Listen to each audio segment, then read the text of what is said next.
Boom. Hello, everybody. It's been quite some time. But we are finally back for another episode, and I actually know a little more about video editing for once, and recording and all that jazz. So, this will be our first episode on the podcast, and probably what is nearly a month, maybe more. I don't know, Oh, but I figured for our very first episode we would do the NBA playoffs since we're already past game one of every series and we haven't even talked about the play-in games yet. So we'll just skip what happened in the regular season. The Pistons suck. The Timberwolves suck. Those teams will get top picks. Hopefully we get Cade Cunningham. Knowing the Pistons, all we depending probably on the won't. lottery. Knowing the Pistons, we probably won't. But uh, anything's possible. So the first game we're going to talk about, we're starting on Tuesday, May 18th, because those were when the first play-in games were actually played. And the very first one was the Indiana Pacers versus the Charlotte Hornets. So this was 9 versus 10. Charlotte was 10, Indy was 9. And yeah, well, it wasn't really much of a contest. Pacers demolished them 144 to 117. Now the Hornets are a really young team. They have a lot of pretty good guys. Obviously, Gordon Hayward has been pretty solid for them this season. LaMelo Ball has been a standout for them. Obviously, everyone loves LaMelo Ball. Personally, I'm not a big fan, but And the Pacers have a really good team, of course. So I wasn't really too surprised. I was surprised to see that the Pacers put up 144, but I wasn't too surprised to see that the Pacers ended up winning. What are your thoughts? Well, yeah, I don't know. It's interesting. The NBA added the play-in tournament this year. Something new that they added, uh, giving the 9 and 10 teams a shot to get into the playoffs. And we only saw it really work out for the West so far. But this first playing game ever in the NBA tournament was the Hornets and the Pacers, and the Pacers completely dominated the Hornets. One of the standout performers for the Pacers was Sabonis. And sorry, did you hear me all right? Yeah, you good? Okay, sorry. I thought it cut out for a second and I got really scared on my end. No, it's my volume is really high now, but yeah, you're doing just fine. Okay, Sabonis, he finished the game with 14 points, 21 rebounds, and 9 assists. 9 assists, almost finishing with a triple double there. It shows that rebounding is still really important in the game of basketball in the NBA. You don't need to just be able to shoot 3 pointers and be Steph Curry or whatever to win games. You need a solid core, and Sabonis really outshined the rest of the players that game with 21 boards, 14 points, 9 assists, and Pacers moved on to play in the second playing game to try to get into the playoffs.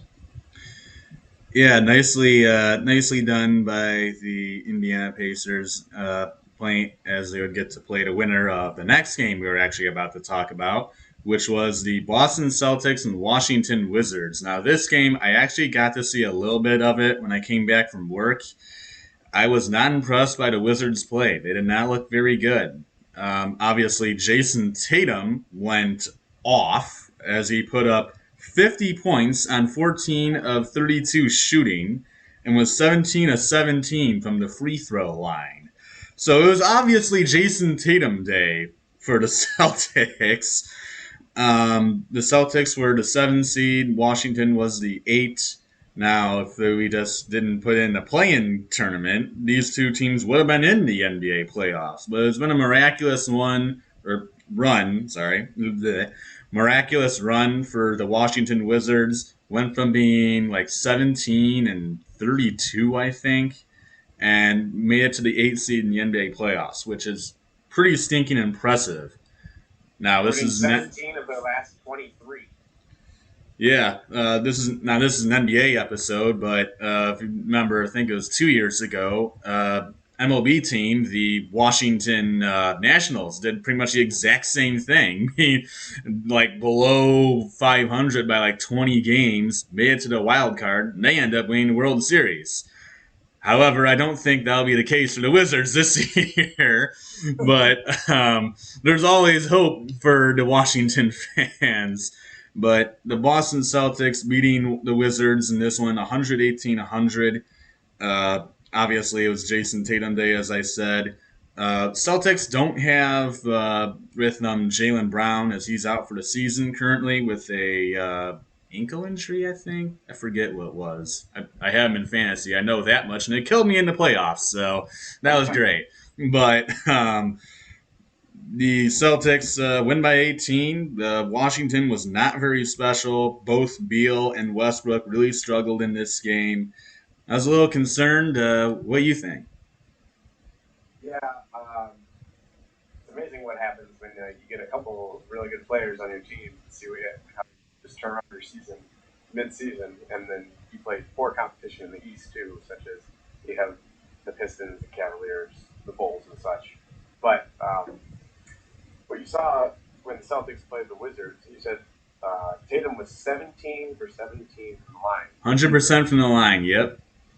100%. Kids, if you ever want to make it to the NBA or college or anywhere else, you are going to practice free throws every single day. And you're going to get good at those free throws. And even if you're not any good at anything else, they will just put you in at the end of the game to shoot free throws and get the victory if you're up. So that's the point I want to make about free throws. About the game. It was a really exciting game to watch for Jason Tatum, obviously. You saw it was about, I think, midway through the second quarter. The Wizards were up by 10, and then Jason Tatum just went off, and the Wizards couldn't find an answer for him on defense, double teaming him, whatever. He just broke through it, found screens, whatever, got to the line, obviously, and he just made it his game so that they could move on and play in the actual playoffs. Yeah, it was a well done job by the Wizards getting that one done. And so, of course, how the play-in tournament works, the 9 and 10 seed, probably most of you know, but in case you don't, the 9 and 10 seed, the winner of that game, which was the Indiana Pacers, would play the loser of the 7 and 8 seed. So the winner of that 7-8 game, the Celtics, would play the 2 seed in the NBA playoffs, which happens to be the Brooklyn Nets. Yeah, that series is not going to go well for Boston, I can tell you that right now. But especially with Jaylen Brown. And the winner of the 9 and 8 game, the winner of the 9-10 game and the loser of the 7-8 game would end up playing the number 1 seed, which in the East would be the Philadelphia 76ers. We'll get to that game after we get through the 10-9 and 7-8 games of the West, which was the very next day. And the first game were the San Antonio Spurs and the Memphis Grizzlies. The Grizzlies ended up pulling off a 4-point win over 10-seeded San Antonio, 196. I figured this would be a pretty close. I figured both of these would be a really good game. Obviously, the next game was what everybody was looking forward to, but I figured this one would be a decent one too, and it really ended up being pretty good. I mean, the Grizzlies had a massive first quarter lead as they doubled the Spurs score, 38-19. But the Spurs made a mad comeback and kept themselves in the game, but just couldn't pull it out at the end. Another great game from Dylan Brooks as he had 24 points. I mean, obviously they have Ja Morant too, so that tends to help. But good game overall by the Grizzlies. Any thoughts, Sam? Yeah, Jonas Valanciunas, player of the game for the Grizzlies. 23 points, 23 boards. Picked up a double-double. It shows big man is not dead in the NBA yet. Not dead yet is a key term there. As long as there's still big men around, they're going to find a way to feed it into the post and get some easy buckets there while we're still not having a 4-point line anytime soon, hopefully. But Valanciunas, he had a really good game for the Grizzlies. Went on to play the winner of the next game, which was... Oh yes, the next game would be. Sorry, I was looking outside, but the next game was, of course, the L.A. Lakers and the Golden State Warriors. Obviously, everybody wanted to see this game. This is what everybody was looking forward to. The L.A. Lakers were the 7 seed, Warriors were the 8. and the Lakers ended up taking it 103-100. I did not, unfortunately, get to see any of this game. I was at work late, and when I came back, the game was pretty much over. And I was told it was not going very well, as both teams were not playing well. So I ended up not watching it, and it unfortunately ended up being a really good game. So wish I did, but oh well. It happens. So the Lakers, they end up taking it by 3. LeBron James hit a late 3-pointer, basically a circus shot. But he got to go, and the Lakers end up holding on. Um, I think the Lakers being a 7 seed is a stinking crime. That team should be a number 3 or 2 seed at least. Of course, they dealt with multiple injuries as they lost both Anthony Davis and LeBron James at the same time during the regular season, along with losing Dennis Schroeder. They also didn't have Andre Drummond. So, I mean, yeah, that hurts, but a 7 seed, just even without Anthony Davis and LeBron James, that team is just absolutely ridiculously good. A 7 seed for that team is just not fair. And of course, the 2 seed in the West, which I mean the Lakers end up winning, so they played the 2 seed, which was the poor Phoenix Suns, who made the playoffs like the first time in a good old decade or however many years it's been. And now they get to play the defending champions, LA Lakers, with Anthony Davis, LeBron James, Andre Drummond, and 15 billion others who could probably easily beat them.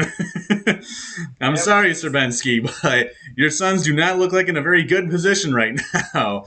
But good game by the LA Lakers. Warriors put up a really good fight. Steph Curry has been unbelievable this season. I'm done. Any thoughts, Sam? I'll go this second. Go ahead. Okay. Wait or Joe? No, go ahead. Okay, yeah. Early on in the first half, the Warriors had incredible defense, limiting the Lakers to only 42 points in the first half, which, when you hear 42 points in the first half nowadays in the NBA, you think, wow, is that like the first quarter score? No, that's the first half score. So there was that. And you notice a lot of these playoff games have been, or playing games, playoff games have been having a lot lower scores than the regular season, where you saw teams usually getting into the 120s, the 130s, and those are becoming normal now. But as we got into the playoffs, we've seen the players almost kind of get a little bit lazier for some reason. Maybe they aren't as motivated. They should be motivated at the end of the season. You're in the playoffs, or they're just nervous. I don't know what it is. These scores have definitely gotten a lot lower. And so we talked about LeBron James making that late 3-point shot to seal the deal for the Lakers. But that was with 1 minute left to go. 1 minute left to go in the game. That is a lot of time in the NBA. You can score a lot of points in 1 minute. You can go back and forth. You can have 6, 8 points on each side. But the fact that they scored nothing after LeBron James' 3 with 1 minute left to go, that really surprised me. But, congratulations to the Lakers. They moved on to play the Suns. And note on the Suns, the last time they did make the playoffs, you think of names like Steve Nash or Charles Barkley. That's how old we're going here with the Suns. Yeah, it is definitely been a very long time since Phoenix made the playoffs. The next day, of course, was the last play-in game for the East Conference, which was the Wizards and the Pacers. And the Washington Wizards ended up pulling it off. They beat the Pacers. I left my phone over there, so let me pull it up real quick. To 115. Yeah, well, straight from the horse's mouth there. 142 to 115. Wizards demolished the Pacers. Right back at Indiana, I guess. This time, Bradley Beal and Russell Westbrook were absolutely unbelievable. That's really what pretty much won the game for them, and really did in Indiana. Also, side note: the Bucks and Miami Heat, Milwaukee Bucks, Miami Heat. Game 2 is playing right now.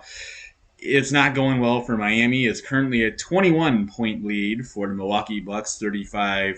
14. We'll get to game twos later, but go ahead, Sam. Yeah, pretty much what has happened here with Washington. They replaced John Wall with Russell Westbrook, pretty much. And you know where they got with John Wall and Bradley Beal? 8 seeds, consistently 8 seeds, 7 seeds, 6 seeds. Not really anywhere in the tournament, but they did pick up the win against the Pacers. They got themselves in the playoffs. They always give themselves a chance, but you never really know what's going to happen, especially if Russell Westbrook-led team, seeing how he has never won an NBA championship. You got to think it's definitely getting on his nerves at this point.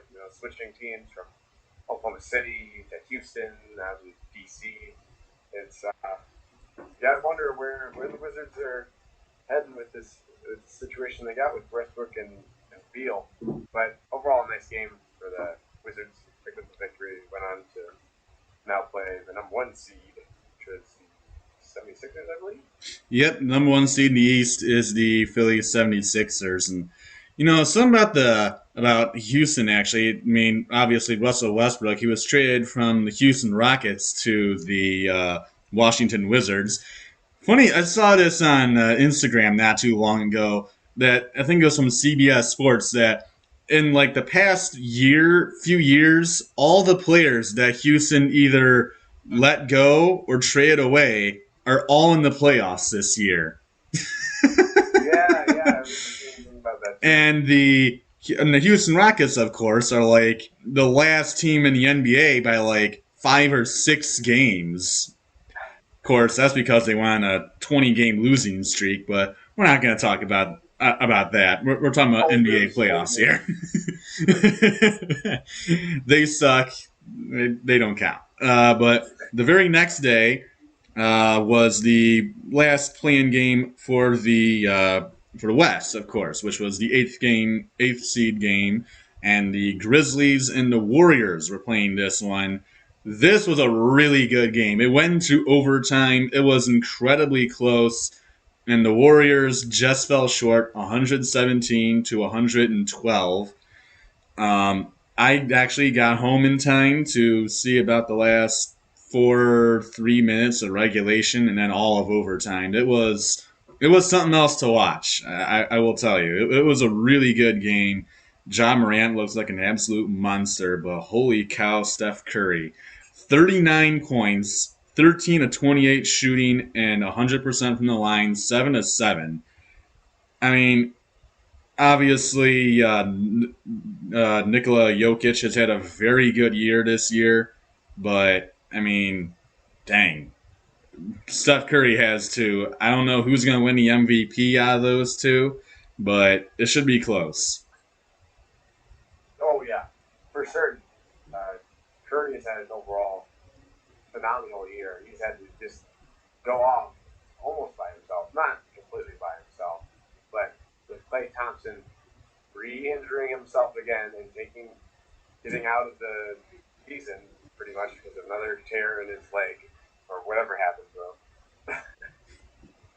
It was just pretty much it's been Curry all year. It's 40-point games, 50-point games, whatever. Just shooting 20 times, 22 times with 3-point land in one game. Most 3-pointers shot in the game, I believe, was 22 or 23. And but as you saw, that can only take you so far. And you need a surrounding cast, which the Grizzlies had more of a surrounding cast than the Warriors just for that game. They only needed it for that game because it was the playing game. They only needed it for one game, and they got it done with Ja Morant and Jonas Dunk. Yeah, obviously, not having guys like Klay Thompson, who, of course, this season was out for the entire season, and I'm pretty sure he was out for the entire last season, too, as he's had 2 season ending injuries now in a row. Personally, I really like Klay Thompson and Steph Curry. Personally, Steph Curry is my favorite NBA player above everybody else. But I like Klay Thompson too. I want to see him back on the floor. Golden State looks so much better having both Steph and Klay on the same floor together. But Draymond Green was. They had a shot at the end. Draymond Green, he had a really good shot at the end and just completely whiffed on it.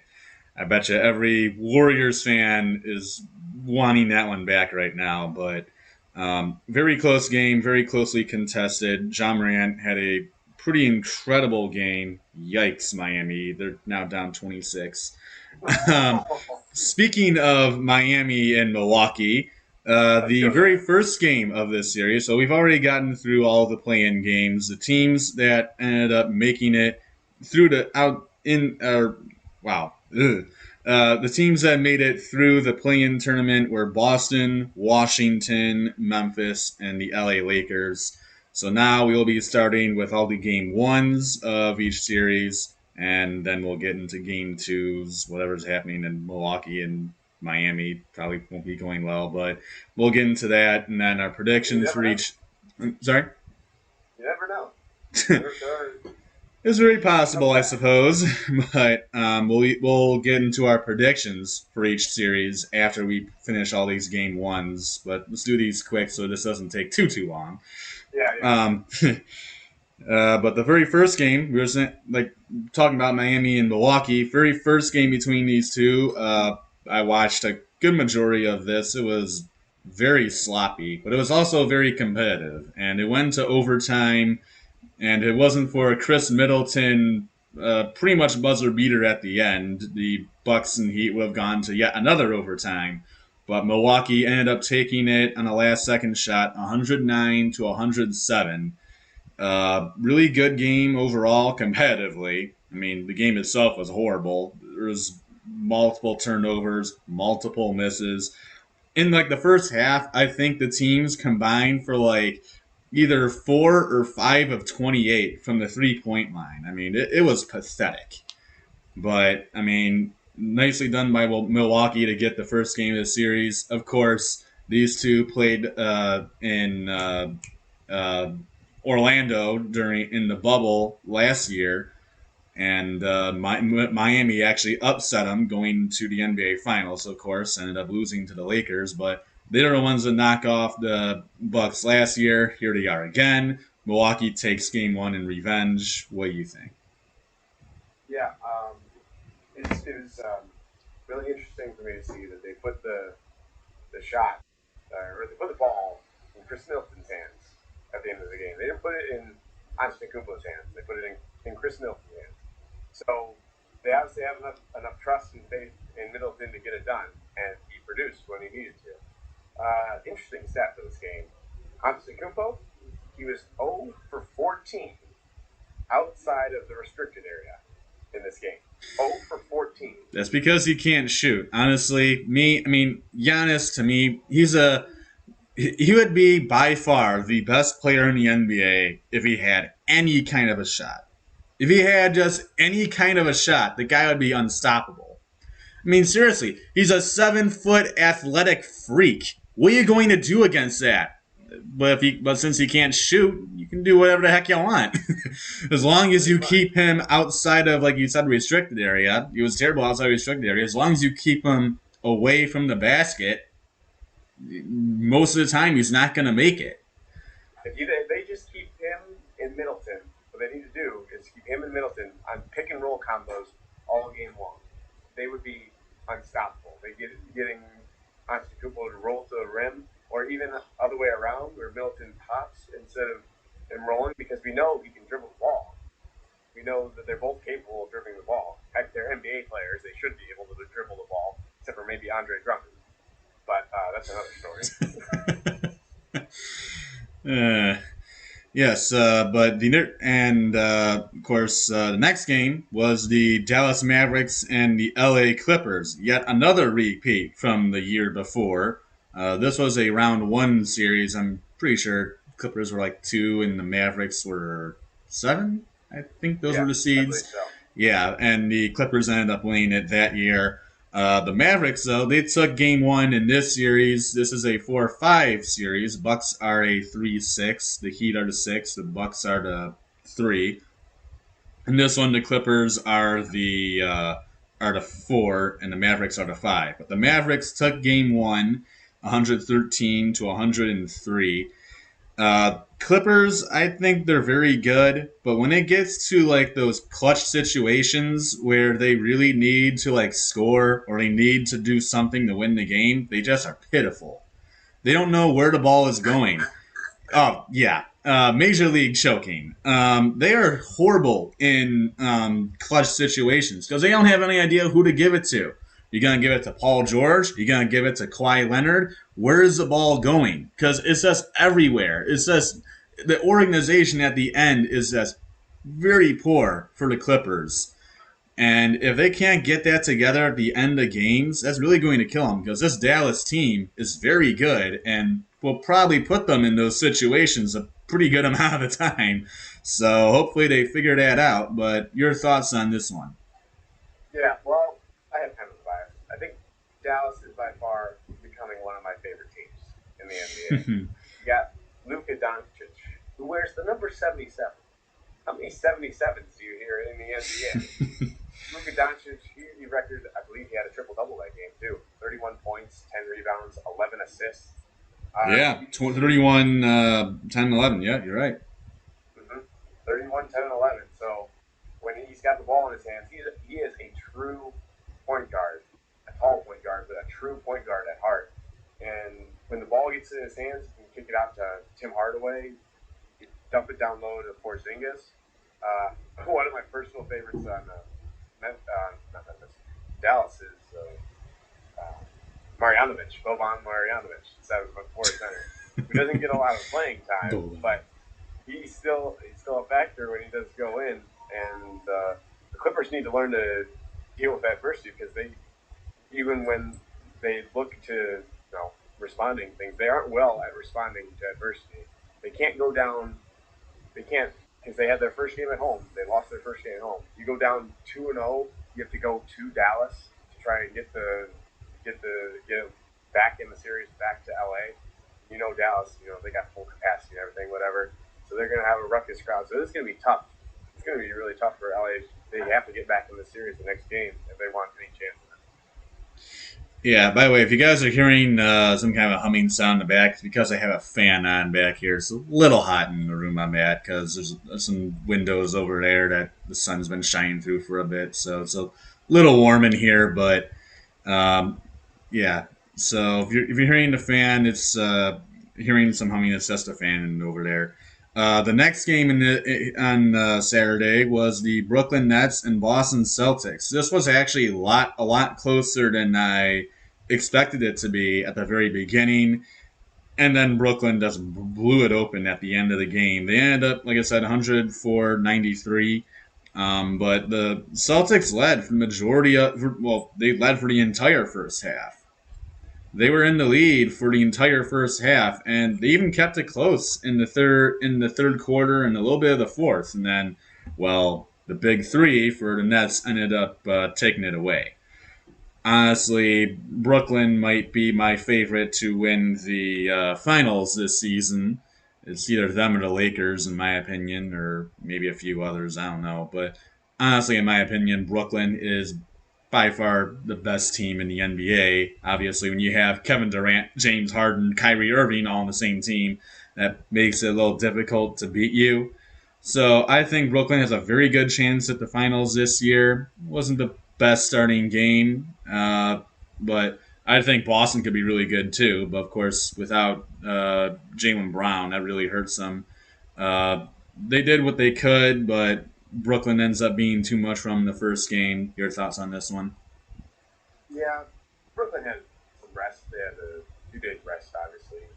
Multiple teams did because they only had those four teams playing in the play-in tournament.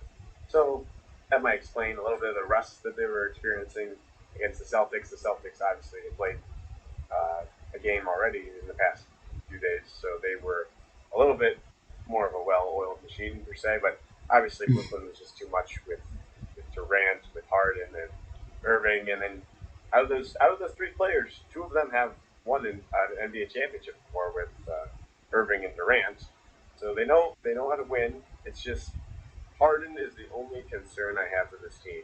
Will he know when the right time is to give him the ball to actually win a championship or get past those Eastern Conference Finals for him for the first time. Eastern Conference Finals for him and Durant this year. Yeah, I mean, I think Durant and James Harden will work out fine because, of course, they both played together with Oklahoma City, so they've been around each other. They know how each other plays. They're gonna. I feel like they'll work out very well chemistry wise. But between Irving and Harden is the only concern I really have about the Nets. But if they figure that out, and then you also add in guys like Blake Griffin and Joe Harris and everybody else, they tend Brooklyn is a very scary team. And earlier you were talking about Luka Doncic being a really good point guard. Well, how about point center and Nikola Jokic in the Denver Nuggets? But the Nuggets going up against the Portland Trailblazers. If you guys don't know this, the Denver Nuggets are without Jamal Murray for the entire season as he tore his ACL midway through the regular season, I believe, or towards the end. I don't remember when it was, but I know he tore his ACL, so he's done for the year. Obviously, that's a huge loss for Denver, as the Joker and Jamal Murray were by far their biggest two players. And then you got Michael Porter Jr., who's been really good too. But the Portland Trailblazers ended up taking Game One against the Nuggets, 123 to 109. Uh, I thought Denver would have a really good year this year, and well, they really did. And then I saw that Jamal Murray tore his ACL and was done for the year, and I'm like, they're in trouble. Nikola Jokic will probably do what he can since he's been having an incredible season. Looking, passing around, I say point center because that's really the stats he's been putting up. He's nearly probably averaging a triple double this season as a center, which is absolutely ridiculous. But and then you got guys like Michael Porter Jr. They also traded for Aaron Gordon before the trade deadline, so they got some decent players. But obviously, that Jamal Murray loss is really going to hurt them in this series, and the Trailblazers absolutely destroyed them on the 3 point line, going 19 for 40 from the 3 point line. I think this will be a long series for Denver. Mm-hmm. Well, maybe a very short series actually. Yeah, well. With the way that CJ McCollum and Damian Lillard have been playing on such a high level lately. Yeah, you look at CJ McCollum and Damian Lillard, you feel like, man, you hear those two names, you automatically think Trailblazers. They've been on the Trailblazers for such a long time now. It's been like at least 7 to 10 years. You just hear those two names. Oh yeah, I know that because CJ McCollum, Lehigh, that shot against Duke, and that win against Duke in the NCAA tournament. That's where you hear his name from. But the Blazers played really well. They held off the Joker for all they needed to. They let him get his points. He's going to get his points. Let him get the rebounds. They did not let him get assists. He only had one assist all game against the Trailblazers. They didn't let him be the point center that he has been all year. And obviously Jamal Murray was a factor in not getting all those assists. So they obviously went to a double team on the Joker, and they were able to limit his passing lanes. So they got the win, and probably he'll pick up a few more at the end of the series. Yeah, it was a really good game overall by Portland in that one. So now we're moving on to Sunday. These will be the last four game one games. Then we can finally get on to our predictions and whatever's happening in Milwaukee, Miami. It's still a 22-point game. 76ers and the Wizards are the first one of the day. The 76ers pulled a close one against the Wizards, 125 to 118 to take game one. A little closer than I would have expected. I think this might be a decent series, maybe like a 5 or 6 game series. I think Washington might put up a little bit of a fight.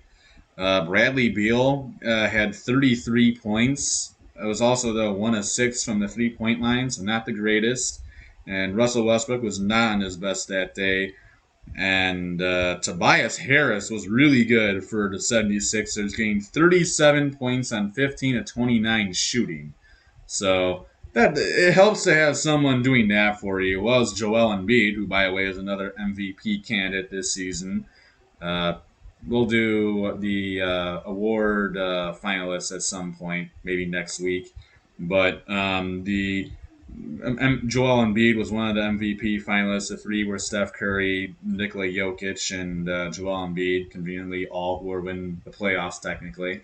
And Embiid was 9 to 16 shooting for 30 points. So that tends to help as well. So 76ers are really good. I was really surprised that they got the number one seed over the Nets, but good season overall for the Sixers. Good first game. Good fight from the Wizards, but they just came up a little bit short. Yeah. Tobias Harris, former Piston, correct? Yeah, he Yep. was. And look what he's doing. He is thriving on the 76ers. Amazing what happens when you put a good player on a good team. They just uh, And here we 76ers. thought giving Tobias Harris 16 million a year was way too much. Now here he is making like 28 million for the 76ers and practically an Exactly. all-star. And I think the 76ers have a championship if Kawhi Leonard doesn't have that four bouncer shot over them to win a couple years ago. I think the 76ers had a championship that year. But that's a topic for another discussion. Good first win for the 76ers. Get a 1-0 lead, and let's move on to the next one for That our little shot was conversation. absolutely ridiculous. If you guys don't know, I have an older brother, but he was actually watching that live in college, and he actually saw the ball bouncing around as it went through live. I saw it afterward. I'm like, is that real? I'm like, you gotta be kidding me. That's how it ended? Well, Yeah, then. All they had right. people holding their breath for several seconds there. Oh Felt my like a gosh! sneaking eternity before the thing went down, probably for Exactly. Sixers fans and Raptors fans. But next game was the Phoenix Suns and LA Lakers. If Stravinsky's watching, he'll really appreciate this one. But and actually, just another note. If you guys are wondering where Jacob Stravinsky is at, he's personally taking some time off, and he's got. If you don't know, he runs a pool store down in Arizona. He's doing a lot of stuff right now. He doesn't exactly have a lot of free time, so he's just letting me handle the podcast for the time being while he takes care of stuff down in Arizona. So good luck to you over in Arizona, Jacob. But you'll really like to hear this one. The Phoenix Suns beating the LA Lakers 99 to 90 in Game One. Well, LeBron is notorious for losing Game One, but still a good look for the Phoenix 76ers. Dear Lord, Phoenix Oh, Suns. uh, mixing up teams. There we First game go. for the Phoenix Suns in 11 years, and they win their first game in the playoffs against the defending champions 99-90. Really low scoring game for those two. You would figure it'd be a lot more points, but the Sixers, Suns, the Phoenix Suns winning the first one. LeBron and Anthony Davis had very average games. Devin Booker was really the main reason why the Suns won this one. I think this could be a really good series. I think it should be very close if Phoenix continues to play as well as they did today. Hey, I didn't say Suns or 76ers. Gal, I'm really off today. But The um, team in Arizona. yeah, the team in Arizona. There we go. But if the Suns can keep playing the way that they did today, this could be possibly a upset. And I mean, what really isn't an upset because the Suns are the 2 seed, but technically it is because the Lakers should be higher than a 7 seed.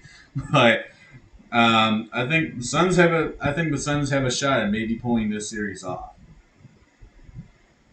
Oh yeah, I'm a believer in the Suns. I'll go with Sadetsky in this one. But key stats from this game: Anthony Davis, 13 points. Ron James, 18 points. 31 points out of the 90 points for James and Davis. And the 90 points the Lakers put up, that is the fewest they've had in the game with James and Davis this season. So you got to look at the factors that caused this low scoring game. The bench produced. Schroeder produced, and Kuzma and whoever else, they all produce. But it comes down to James and Davis pretty much. They have to be able to produce in order for them win this series. Yeah, that's going to be the key, obviously, to the Lakers winning this series. You'll be seeing all the stats and everything for all these games up top. Forgot to mention that. There's only 2 games left, so I don't really get the point of doing it now. But Yeah, um, you forgot to mention that the Lions too. So. yeah. But the Atlanta Hawks and New York Knicks for the very next game. I think this and the Milwaukee Bucks and Miami Heat. It's not looking like it, but this one I thought the Bucks and Heat would be by far the best 2 series of round 1 of the NBA playoffs. And this was I forgot to mention the seeds, but this one's a 4 versus 5. The Knicks, I believe, are the 4, and the Hawks are the 5. But the first one, the Hawks ended up taking it by 2 in a very close one with the Knicks, 107 to 105. First time for either one of these teams being in the playoffs for quite some time. So this should be a really fun series. I expect it to be very close. Most likely 7 games. Who wins? I don't know. Flip a coin. But I really expect this one to be very good. What do you think? God, Trey Young had a great game for the Hawks. Kept him in it the whole time. It was back and forth between him and Alex Burks for the Knicks. Young had 32 points, 7 rebounds, 10 assists, double for him. Burks had 27, 3 and 4. Really a back and forth guard battle between Burks and Young. And Young pretty much he just had the last lap. He got that floater to go in at the end of the game. About 0.9 seconds left. Knicks didn't have anything really to go for there, or full court, whatever.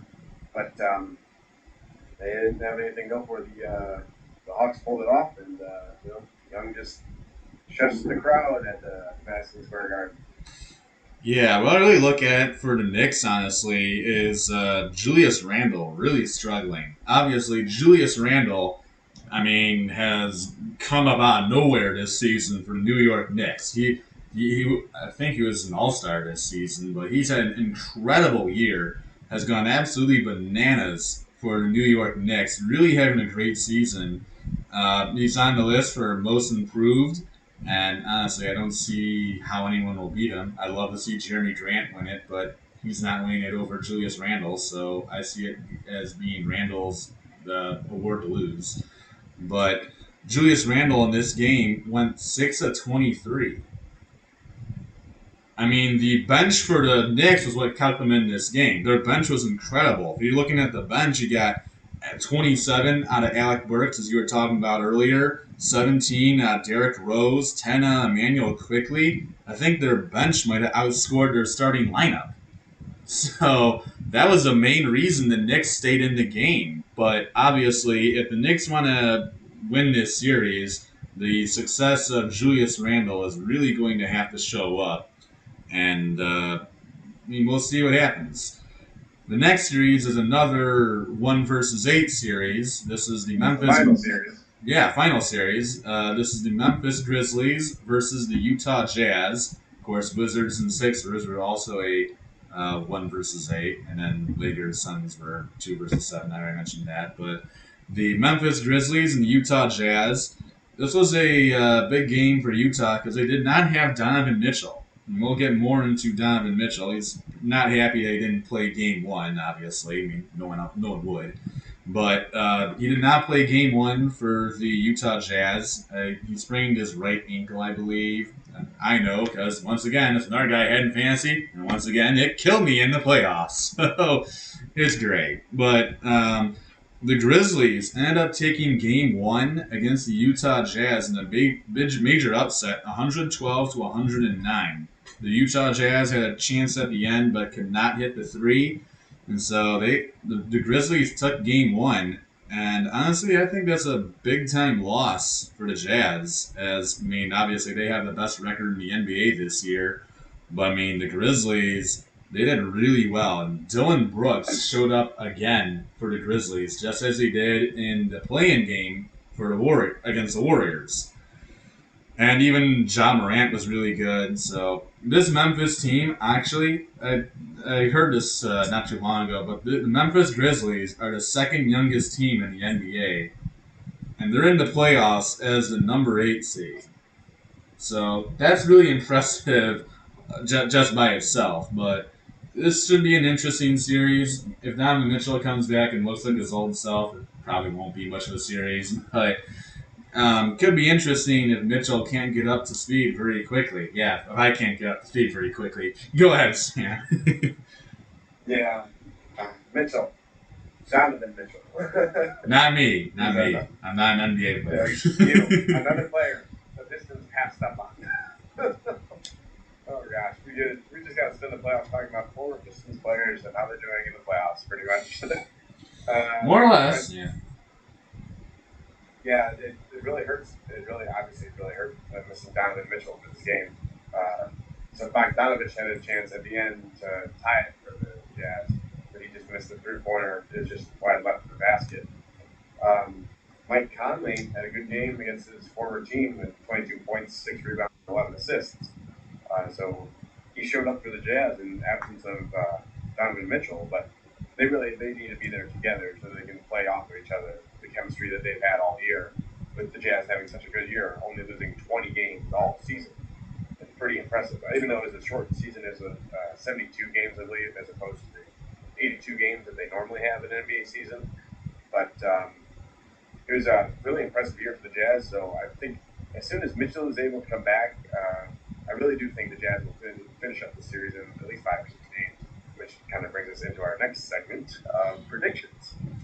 Yeah, so we've already gone through all the games, so now we're getting into the prediction point of this series. And since this game's already playing, we'll just start with this one: the Miami Heat and Milwaukee Bucks. Of course, the Bucks are destroying the Heat right now by 25, 70 to 45. So they're not looking too good right now. But for me, I think this series should be very close. If Milwaukee takes this game, it could be a bit of a it could be problematic for Miami. But as they go back to Miami, they might be able to regroup. I think the Bucks though might be able to take this one in about I'm gonna say seven or 6 games, probably most likely 6, just because they're bombing them this game. But honestly, I hate the Bucks. I'm a Pistons fan. I hate Milwaukee with a living passion. But Giannis is hard to stop, even if he can't shoot. Chris Middleton, by the way, another former Piston, is a really good shooter and shoots everywhere. And Drew Holiday has played very well. So, hey guys, all right, we're back. We had some difficulties. Sam's phone ended up passing away on us. So, so yeah, a little bit of some technical difficulties, you can say. So we're back, but so my predictions for the Miami Heat and the Bucks that we were talking about, I'm gonna say Bucks in about 7 or 6 games. I'm gonna say 7 games actually. Just because, I mean, I said 6 earlier, but I'm going to say 7 because I think Miami will make at least a bit of a push for it, but I think they'll come up just short just because Milwaukee's got probably will be a 2-0 lead on them if their 26-point lead holds today. Yeah, I'm gonna go Bucks. Bucks in 6. Mainly just because of the firepower the Bucks have on their side with Antetokounmpo and DiVincenzo and Middleton and Brook Lopez, another sneaky good player for the center for the Bucks. So yeah, I'm gonna go Bucks in 6. All right. Since we went with the East, we'll just stick in the East. So the next game, the other one, we'll just go with the 1-8 game, is the Philly 76ers and Washington Wizards. We just talked about that. We talked about all of them, of course, but Sixers took the first one. My prediction for this one, I'm going to say Sixers in 5. I mean, the Wizards are decent, but the Sixers got, I think, a little bit too much firepower. The Wizards they did well, but they're not going to have enough to beat Philly. Yeah, I think I'm gonna have to agree with you there. Sixers in 5. Wizards will steal one game at home. big whoop-de-doo, and then 76ers will come back home and crush them. Crush any of the hopes that any of the Wizards or Nationals fans or any Washington, D.C. fans had for this year for their NBA playoff hopes. Yep, and next one, the Brooklyn Nets and Boston Celtics. Nets took game one. If the Celtics had Jason Tatum, Jaylen Brown, if they had Jaylen Brown still, this would be a much different story. I might consider taking Boston. But without Jaylen Brown, I'm going to say Nets in five. I don't think the Nets will quite sweep them, but I don't think Boston has enough to knock off the big three. Yep, I'm gonna go with the Nets in five as well. And excuse me for 1 second. All right, so I'll be taking. I'll go with the next one while Sam's busy. So um, but we got next one is New York Knicks and Atlanta Hawks. So obviously this is a coin toss. I mean, both of these teams are, huh? It really is a coin toss. Yeah. Really, this is going to be a hard decision for me. This could go pretty much either way. I think Atlanta has a little more than the Knicks, so I'm going to take the Hawks in a 7-game series. But it can go either way. I could totally be wrong. But I'm going to go with Atlanta in a very close 7. Yeah, I will go opposite of you. I will go with the Knicks in 7. I think Julius Randle will just have that one good performance, and he will perform the rest of the series as the MVP caliber type player that he has been all year. So I think he just had one off game, and I think the Knicks bench will help boost them to win the series in 7. As we see the Bucks and the Heat have gone at halftime. Yep, for the 27-point lead from Milwaukee. So that's it for the Eastern Conference. We'll go over our round 2 predictions when round 2 actually starts. Well, I mean, technically we could go and make our predictions for like what we're going to say, but for the sake of time, we're just gonna make our predictions for round 1, and next week we'll go over all the round 2 and afterward stuff. But in the West, we have the Utah Jazz and the Memphis Grizzlies for the 1 and 8 games, or 1 versus 8 seeds. Why did I say 8 games? Memphis obviously took the first game, but with Donovan Mitchell coming back, I'm going to say the Jazz in 6. I think it might take a little bit, some time for Donovan Mitchell to get back up to game speed, but once he does, I don't think it's much of a contest at that point. I'll take the Jazz in 6. I will take the Jazz in a 5-game sweep, as the old-fashioned term is. They will win the next 4. If Donovan Mitchell truly does come back this next game, they will be back to their top form that they have been all season long. I will take the Jazz in 5 games. Give me the Jazz. All right, next one is the Suns and the Lakers. So Bensky's going to be pleading with us to both take the Phoenix Suns. As much as I want to, it's kind of hard to. So I'm going to go with the Lakers in 7 games. I do think this is going to be a very close series. The Phoenix Suns are a very good team. They'll make this very close. But the LA Lakers are just too good. I'll take the Lakers in 7. As I said, very close series. The Lakers move on and continue to defend their championship. This is a really hard game, a hard series to pick, the Suns and the Lakers. Saw the Suns take game 1, and they took game 1 because of their defense. And I think their defense and the home court advantage will be just a little too much. And I'm going to pick the Suns in 7 games. And I do believe Devin Booker is going to outperform LeBron James, and he will have his more than one shining moment, as they used to have in the NCAA tournaments. All right. I bet you Stravinsky right now is dancing right now as you say that. 3-6 Because they know is how the important my predictions are. 3-6 are the Denver Nuggets and Portland Trailblazers. If Jamal Murray was with the Nuggets right now, I would take the Nuggets in 6 games. Without him, I'm taking the Trailblazers in 6 games. Jamal Murray makes a massive difference for the Denver Nuggets, and really without him, I like Nikola Jokic. He's an outstanding player. Obviously, he's having an MVP kind of season, but without him, it's going to make a major difference for the Nuggets. And I'll take the Trailblazers in 6. It could go to 7, but I'm going to take Portland in 6. Yeah, it's might be just a little too much for the Nuggets to overcome losing Jamal Murray. I will, I will take the Trailblazers, but I'll take them in 7. I think the Nuggets have a pretty good, solid front court. They'll keep them in games like they were in most of that first game.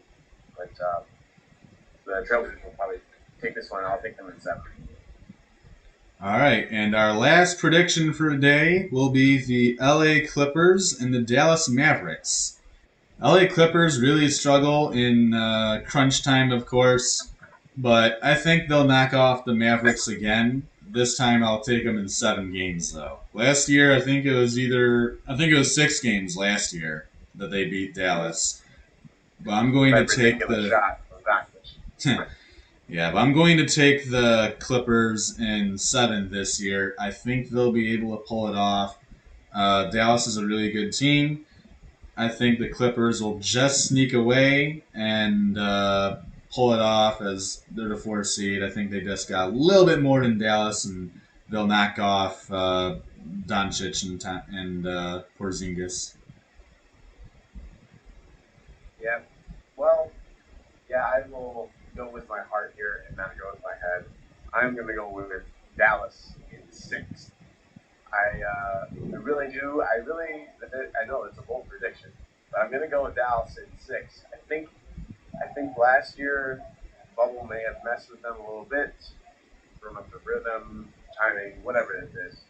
But Dallas is, as I said earlier in the podcast, it has slowly become one of my favorite teams. They're a pretty stacked team in general, but I mean, if they do not if the Clippers keep making the same mistakes they made in Game 1, they do not put the defensive player of the year or multiple defensive players of the year in Kawhi Leonard. They do not put him on Luka Doncic, and if they do not make that adjustment, which they might, if they're listening to this podcast, no, I'm kidding. They might, seeing how they get the game footage and whatever. They make the adjustment. They put Leonard on the bench.